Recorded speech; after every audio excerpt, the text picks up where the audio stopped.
नमस्कार, आदाब, सत श्री अकाल, जय भीम, जोहार। मेरा नाम है नवीन कुमार। आपको क्या लगता है कि गाजा में जो चल रहा है वो इजराइल और फलस्तीन के बीच का केवल मामला है? क्या हम और आप इतने भोले हैं, मासूम हैं, या फिर असल में हम नासमझ हैं और मासूम होने का ढोंग कर रहे हैं? दरअसल ये रूस और अमेरिका की जंग है जो हमें दिखाई नहीं दे रही है या हम देखना नहीं चाहते। यूक्रेन की लड़ाई में चोट खाया हुआ अमेरिका अब किसी भी सूरत में पश्चिम एशिया में अपना एक मजबूत बेस बनाने को बेताब है और इस बेताबी में नाटो के देश भी उसका साथ दे रहे हैं। इस खेल को समझने की कोशिश कीजिए। असल में अमेरिका इजराइल का साथ नहीं दे रहा है, इजराइल अमेरिका का साथ दे रहा है, या कहिए वो अमेरिका के बड़े खेल का केवल एक मोहरा भर है। वरना यह इजराइल को भी पता है कि बिना अमेरिका की मदद के वो फलस्तीन के खिलाफ लड़ाई को लंबा नहीं खींच सकता। चलिए उलझिए मत। आज हम लोग इसको बहुत आसान भाषा में तार्किक तरीके से समझने की कोशिश करते हैं। आज से पहले आपने कभी सुना कि मोहल्ले की लड़ाई में अमेरिका का विदेश मंत्री पहुंच जाए, जर्मनी का चांसलर पहुंच जाए, फिर अमेरिका का राष्ट्रपति पहुंच जाए, फिर इंग्लैंड का प्रधानमंत्री पहुंच जाए? सुना है कभी? और युद्ध का कोई ठिकाना नहीं है, सिर्फ अभी तक धमकी पर बात चल रही है। ऐसा लगता है जैसे यह जमीन की हवस की लड़ाई है और पश्चिमी दुनिया इस हवस को हवा दे रही है। जरा गौर कीजिए, 7 अक्टूबर को हमास इजराइल के इलाकों पर हमला बोलता है। 8 अक्टूबर को अमेरिका की तरफ से पहली प्रतिक्रिया आती है। इजराइल गाजा पट्टी पर बमबारी शुरू कर देता है और जंग के चौथे दिन 12 अक्टूबर को एंटनी ब्लिंकन इजराइल की राजधानी तेल अवीव पहुंच जाते हैं। वो इजराइल के राष्ट्रपति इसहाक हर्जोग से मिलते हैं और अगले दिन ही प्रधानमंत्री बेंजामिन नेतन्याहू से मिलने के लिए जेरूसलेम पहुंच जाते हैं। फुर्सत का अंदाजा लगाइए कि अमेरिका का विदेश मंत्री बित्ते भर के देश इजराइल में पूरे 3 दिन गुजारता है। लेकिन इसके पहले कि वो वापस वाशिंगटन की धरती पर कदम रखते, राष्ट्रपति को अपनी रिपोर्ट सौंपते, जो बाइडेन का इजराइल दौरा तय हो चुका होता है। कभी सुना है आपने कि विदेश मंत्री जिस देश के दौरे पर हो वहां से लौटने से पहले ही उसके राष्ट्रपति का दौरा तय हो जाए? जरा क्रोनोलॉजी को समझिए। जंग के 11वें दिन इजराइल गाजा पट्टी को लाशों के ढेर में तब्दील करता जा रहा है। 20,000 से ज्यादा विशाल इमारतों को धूल में मिला चुका है और इजराइल की मदद का भरोसा दिलाने के लिए जर्मन चांसलर ओलाफ शोल्ज तेल अवीव पहुंचते हैं। वो इजरायली प्रधानमंत्री बेंजामिन नेतन्याहू और प्रेसिडेंट इसहाक हर्जोग से मुलाकात के बाद उन परिवारों से भी मिलते हैं जिनके परिजन हमास के कब्जे में हैं। लेकिन जैसे ही हवाई अड्डे से उनका विमान वापस जर्मनी के लिए उड़ान भरता है, घोषणा होती है कि अमेरिकी राष्ट्रपति जो बाइडेन का विमान तेल अवीव में उतरने वाला है। कमाल की बात तो यह है कि इसके 2 दिन पहले ही वो चेतावनी जारी कर चुके होते हैं कि एक स्वतंत्र फलस्तीनी राज्य की भी जरूरत है और गाजा पट्टी पर कब्जा करना इजराइल के लिए एक भयानक गलती होगी। जंग के 12वें दिन 18 अक्टूबर को बेंजामिन नेतन्याहू इसके बावजूद खुद रिसीव करने के लिए पहुंचते हैं। उनका स्वागत बेंजामिन नेतन्याहू फलस्तीन की 1000 से भी ज्यादा औरतों, बच्चों और बीमार लोगों की लाशों का हार उनके गले में डालकर करते हैं। उत्तरी गाजा के सबसे पुराने अस्पताल को वो उड़ा चुका होता है और इसके एवज में वो एक रस्मी बयान करते हैं जो बाइडेन कि मैं अस्पताल पर हमले में मारे गए लोगों को लेकर दुखी हूं, लेकिन इसके लिए इजराइल को क्लीन चिट देते हुए उन्होंने ये भी जोड़ दिया कि यह कुछ दूसरी ताकतों का हाथ लगता है। यह बयान किसी अनाड़ी नेता का तो हो सकता है, लेकिन अमेरिका के राष्ट्रपति का नहीं, अगर वो शातिराना चाले नहीं चल रहा है तो। क्योंकि एक दिन पहले ही बाइडेन ने कहा था कि मैंने अपने सिक्योरिटी फोर्सेस से पता लगाने को कहा है कि इसके पीछे कौन है। फिर जो बाइडेन को कैसे पता चला कि इस क्रूरता के पीछे इजराइल नहीं है? अब सुनिए असली कहानी। यह सब कुछ एक लिखी हुई स्क्रिप्ट के तहत हो रहा है जैसे, क्योंकि जॉर्डन में अरब देशों और फलस्तीन के बातचीत में शामिल होने से इनकार से शर्मिंदा बाइडेन इजराइल से तो निकल गए, लेकिन ब्रिटेन वाले ऋषि सुनक जहाज में बैठ गए और उतरकर वही रटा रटा बयान जारी किया कि हम इजराइल के साथ खड़े हैं और उसे हर संभव मदद देने का भरोसा देते हैं। पश्चिमी देशों की यह तेजी इजराइल का साथ देने के लिए नहीं, रूस को सबक सिखाने के लिए। तेल अवीव में जब पश्चिमी देश इजराइल के साथ मिलकर लोकतंत्र की हिमायत का ढोंग कर रहे थे, तो रूस काले सागर में, ब्लैक सी में अपना हाइपरसोनिक किंजल मिसाइल तैनात कर रहा था। हाइपरसोनिक का मतलब होता है जिसकी रफ्तार आवाज की रफ्तार से ज्यादा हो, और किंजल की रफ्तार आवाज की रफ्तार से 1-2 गुना नहीं, 10 गुना ज्यादा है। इस वजह से जब इससे वार किया जाता है तो कोई भी ट्रैकिंग सिस्टम इसको पकड़ नहीं सकता, अमेरिका का भी नहीं। क्या आप जानना चाहेंगे इसकी रफ्तार? 6100 किलोमीटर प्रति घंटा से लेकर 12,348 किलोमीटर प्रति घंटा तक। इसका मतलब हुआ 1 सेकंड में 3 किलोमीटर कम से कम। यह दुनिया के किसी भी डिफेंस सिस्टम को चकमा दे सकता है। इतना ही नहीं, यह 2000 किलोमीटर तक के टारगेट को आसानी से तबाह कर सकती है। अब जरा इसको दुनिया के नक्शे पर समझने की कोशिश करते हैं कि कैसे इजराइल और हमास की लड़ाई असल में रूस और अमेरिका की लड़ाई है। यह हमारे साथ दुनिया का नक्शा है, और मैं बताना चाहता हूं आपको कि क्यों इजराइल और फिलिस्तीन या कहिए हमास के बीच जो जंग चल रही है वो दरअसल अमेरिका और रूस के बीच की लड़ाई है, उनकी ताकत की लड़ाई है, उनके वर्चस्व की लड़ाई है। यह नक्शा है, और इसको आप समझिए ऐसे कि इस नक्शे पर देखिए, यहां अमेरिका है और ये जो इलाका दिख रहा है ये रशिया है। इतनी दूरी है, और ये जो यहां से लेकर, अगर हम कहें कि यहां से लेकर और ये यहां पर मॉस्को है, अगर इसकी हम बात करें कि ये दूरी कितनी है, तो ये है 4800 किलोमीटर लगभग, टू बी प्रिसाइज 4853 किलोमीटर। ये लड़ाई है। मतलब अगर अमेरिका को रूस के साथ कोई जंग लड़नी है तो उसको 4800 किलोमीटर से लड़ाई लड़नी पड़ेगी। और ये रसिया और ये अमेरिका, और क्यों यूक्रेन को लेकर अमेरिका इतना बुलिश था, इसको ऐसे समझिए कि ये रशिया, ये यहां मॉस्को है, ये जो जगह है ये मॉस्को, और इसके ठीक नीचे ये यूक्रेन है। तो यूक्रेन के बहाने भी अमेरिका यही करने की कोशिश कर रहा था जो इजराइल के बहाने आज कर रहा है, कि अगर वो किसी तरीके से यूक्रेन में अपना एक मजबूत बेस बनाने की स्थिति में आ जाता है तो वो मॉस्को उसके सामने बस ऐसे ही एक बाउंड्री पार करेगा, और 400 किलोमीटर के दायरे में वो रूस के एक बहुत बड़े हिस्से पर जो है मिसाइलें दाग सकता है आराम से, और इसका उसको एक्सेस मिल जाएगा। लेकिन ये हुआ नहीं।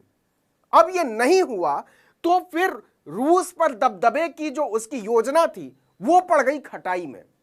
ऐसे में जब हमास ने इजराइल पर धावा बोला या कहिए हमला किया, तो अमेरिका को फिर से इसमें एक अपॉर्चुनिटी दिखी। नरेंद्र मोदी कहते हैं ना, आपदा में अवसर। तो अमेरिका ने आपदा में अवसर तलाशा, क्योंकि अब देखिए कि ये जो इलाका है कैसे पास आना चाहता है वो, किसी भी तरीके से उसकी मंशा क्या है, किसी भी तरीके से रूस के पास आने की। ये यहां पर तुर्की है, ये जो इलाका आपको दिख रहा है ये तुर्की है, ये इजिप्ट है, और इजिप्ट से ही सटा हुआ यहां पर आपने सुना भी होगा, इजिप्ट एक बॉर्डर खोलने की बार बार बात करता है, कभी खोलता है कभी बंद करता है। हालांकि उसने ह्यूमैनिटेरियन मदद के लिए एक दरवाजा खोला है। तो इसी के नीचे ये जो है ये इजराइल फिलिस्तीन है, और इसी के पास ये सटी हुई जो है वो गाजा पट्टी है। तो अब रूस ने क्या किया, समझिए कि कैसे ये वर्चस्व की लड़ाई है, और रूस ने अमेरिका की इस चाल को पकड़ लिया है।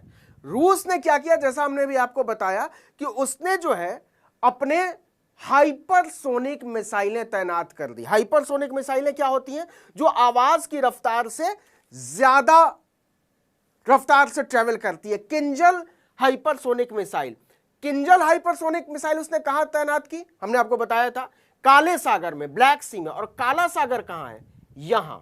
तो अब देख लीजिए कि अमेरिका ने अपना बेड़ा भूमध्य सागर में उतार दिया है। भूमध्य सागर कहां है, यहां। तो अब अमेरिका का बेड़ा यहां खड़ा है और रूस का बेड़ा यहां खड़ा है, ये अंतर रह गया है। तो ये 4800 किलोमीटर की दूरी जो है ये कम करने के लिए पूरे तरीके से, और अमेरिका को अपने पास आने से रोकने के लिए क्या कहा था रूस ने, जब यूक्रेन पर उसने हमला बोला, उसने यही कहा कि हम जो शक्ति का संतुलन है उसको बिगड़ने नहीं देंगे, हम दुनिया को एक ध्रुवीय नहीं होने देंगे, और ये हमारा अपने आप से वादा है। अब जरा ये बहुत आपको लग रहा होगा कि हौच पौच, ये लीबिया, ये इजिप्ट, ये सऊदी अरबिया, ये सब आसपास। अब यहां से यूनाइटेड स्टेट्स अमेरिका का जो बेड़ा है वो कहां खड़ा हो गया है, यहां पर भूमध्य सागर में, और यहां खड़ा है बेड़ा किसका, यहां खड़ा है रूस का, और बहुत ताकतवर। अब क्या है, अब जरा इसको थोड़ा और अलग तरीके से समझते हैं। ये एक नक्शा है, ये इसको ऐसे समझिए कि अब उसी नक्शे में हम थोड़ा और अलग तरीके से समझने की कोशिश करते हैं। ये तो आपने देख लिया कि उधर से जो है अमेरिका, और ये वेस्ट एशिया का नक्शा है, पश्चिमी एशिया का, तो ये काला सागर है, ये भूमध्य सागर है। अब क्या है, जैसा कि हमने आपको बताया था कि जो अमेरिका का बेड़ा है वो मेडिटेरियन सी में खड़ा है, और ब्रिटेन का बेड़ा भी, और रूस का बेड़ा कहां खड़ा है, ब्लैक सी में खड़ा है, जो किंजल सुपरसोनिक मिसाइलें उसने तैनात की है यहां। अब जो लड़ाई है ये जो बीच में, और यहां पर देख लीजिए ये इजराइल है, ये तेल अवीव है, और ये जेरूसलेम है। तो अब जो लड़ाई है वो वहां से जो 4853 किलोमीटर वाली जो लड़ाई थी, आप इसको भूल जाइए थोड़ी देर के लिए, इजराइल को और तेल अवीव को और गजा पट्टी को। अब जो लड़ाई है वो ऐसे है, ये रसिया है, यहां पर देख लीजिए रसिया का बेड़ा यहां खड़ा। अब लड़ाई कैसे ये बड़ी भयावह हो जाएगी कि अब रसिया की पहुंच जो है वो यहां तक है, ये सैमसन शहर है टर्की का। तो अगर इजराइल के द्वारा फिलिस्तीन पर सीधे हमले की बात आई तो टर्की निश्चित तौर पर रसिया को अपने समुद्री इलाके में एक्सेस देगा। तो यह सैमसन शहर तक इसका बेड़ा पहुंच सकता है रूस का, और यहां पर जो है यह इजराइल है। तो ये जो दूरी है ये केवल इतनी रह जाएगी, और ये दूरी कितनी रह जाएगी आपको पता है, केवल 1060 किलोमीटर, 1060 किलोमीटर की दूरी रह जाएगी रूस और अमेरिका के बेड़े के बीच में, यह दूरी। और अब जो किंजल मिसाइल है वो कितना, उसकी रफ्तार कितनी है, तो उसकी रफ्तार है, जब वो ट्रेवल करता अपने फुल रफ्तार में, तो हमने बताया था कि 12,000 किलोमीटर प्रति घंटे की रफ्तार से वो अटैक कर सकता है अपने निशाने पर। 1 सेकंड में 3 किलोमीटर, तो 1 सेकंड में 3 किलोमीटर के हिसाब से अगर सीधी लड़ाई की स्थिति आई और अगर रशिया ने सीधा हमला किया इजराइल पर, आप जेरूसलेम ले लीजिए या तेल अवीव ले लीजिए या उसका कोई और शहर कर लीजिए, गाजा पट्टी तक की पहुंच बना लीजिए, तो 1066 किलोमीटर का फासला तय करने में किंजल मिसाइल को कितना समय लगेगा आपको पता है, केवल 355 सेकंड। 355 सेकंड का मतलब हुआ मुश्किल से 6 मिनट। 6 मिनट में केवल रूस इजराइल के किसी भी शहर को तबाह कर सकता है, नेस्तनाबूद कर सकता है। और यह बात अमेरिका जानता है कि अगर वो एक हद से आगे बढ़ा, क्यों आखिर 13 दिन के बाद भी जमीनी अटैक नहीं कर रहा इजराइल, समझाया है। दरअसल जो बाइडेन जो आए थे वो इजराइल के प्रधानमंत्री बेंजामिन नेतन्याहू को समझाने आए थे कि अगर सीधी लड़ाई में उतरते हो ये तुम्हारे लिए खतरनाक होगा, ये तुम्हारे लिए अच्छी स्थिति नहीं होगी, क्योंकि ऐसे में सीधे सीधे रूस और अमेरिका के बीच जंग छिड़नी तय है, जिसमें ईरान भागीदार होगा। अरब देश देख लीजिए, इधर सीरिया है, इधर जॉर्डन है, इधर गाजा पट्टी है, ये सब ये जो आसपास के इलाके हैं ये इस युद्ध की चपेट में आएंगे। और ये टर्की है, केवल टर्की की दूरी रह गई है अब अमेरिका और रूस के बीच में। अगर मोटे तौर पर आप समझें तो ऐसे समझ सकते हैं। लेकिन जो असल खेल है वो ये है कि जो बाइडेन क्यों आए थे, उन्होंने एक लाइन कही, जरा उसको समझने की कोशिश कीजिए। उन्होंने चलते चलते एक लाइन ये कही कि हम इजराइल के लोगों के साथ खड़े होने तो आए ही हैं, साथ ही हम दुनिया को भी बताना चाहते हैं कि हमारा स्टैंड क्या है। तो उनका स्टैंड जो था वो कोई गाजा पट्टी के लिए, हमास के लिए या फिलिस्तीन के लिए इशारेबाजी नहीं थी, वो सीधे सीधे रूस को धमका रहे थे कि हमें यहां तक का एक्सेस है और अब हमारा और आपका सामना होगा। तो ये जो देख लीजिए, ये जो छोटा सा इलाका है ना, ये है तेल अवीव, यहां पर है, ये छोटा सा इलाका यहां पर फंसा हुआ, ये गाजा पट्टी है, ये सुएज है, सिनाई रेगिस्तान जिसको कहते हैं, ये जो है ये इजराइल है, माफ कीजिएगा फलस्तीन है, वेस्ट बैंक का इलाका है, और यहां तक जो है गाजा पट्टी के तक सेना पहुंच चुकी है। ये जो मैंने पूरा लाल कर दिया ये गाजा पट्टी है।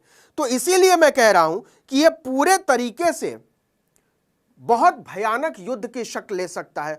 और जो खतरनाक स्थिति है कि अगर यह न्यूक्लियर वॉर की तरफ बढ़ा तो क्या होगा, क्योंकि ये जो मिसाइल तैनात की है ब्लैक सी में यूएसएसआर ने, वो अपने साथ 500 किलो टन का जो है परमाणु हथियार ले जा सकता है, परमाणु बम ले जा सकता है और 2000 किलोमीटर तक वार कर सकता है। वो 2000 किलोमीटर तक वार कर सकता है और यह दूरी कितनी है, 1060 किलोमीटर अधिकतम। तो ऐसे में समझ लीजिए कि दुनिया किस स्थिति की तरफ बढ़ रही है। ये अगर और आगे बढ़ा तो किसी भी तरीके से ये इजराइल और फिलिस्तीन का मामला नहीं रह जाएगा। ये आज भी इजराइल और फिलिस्तीन का मामला नहीं है, ये सीधे सीधे रूस और अमेरिका के बीच वर्चस्व की लड़ाई है। इस वीडियो में इतना ही, लेकिन अगर आपने आर्टिकल 19 इंडिया को अब तक सब्सक्राइब नहीं किया तो फौरन कीजिए, बेल आइकॉन दबाइए, घंटी जैसी आकृति, लाइक कीजिए और कमेंट करके बताइए हमारा वीडियो आपको कैसा लगा। यूट्यूब पर देख रहे हैं तो हमारे चैनल को सब्सक्राइब कीजिए, फेसबुक पर देख रहे हैं तो हमारे पेज को लाइक कीजिए, इंस्टाग्राम पर हमें फॉलो कीजिए और हमारा ट्विटर हैंडल है article19_India और मेरा ट्विटर हैंडल नवीन जर्नलिस्ट। आप मुझे भी फॉलो कर सकते हैं। नमस्कार।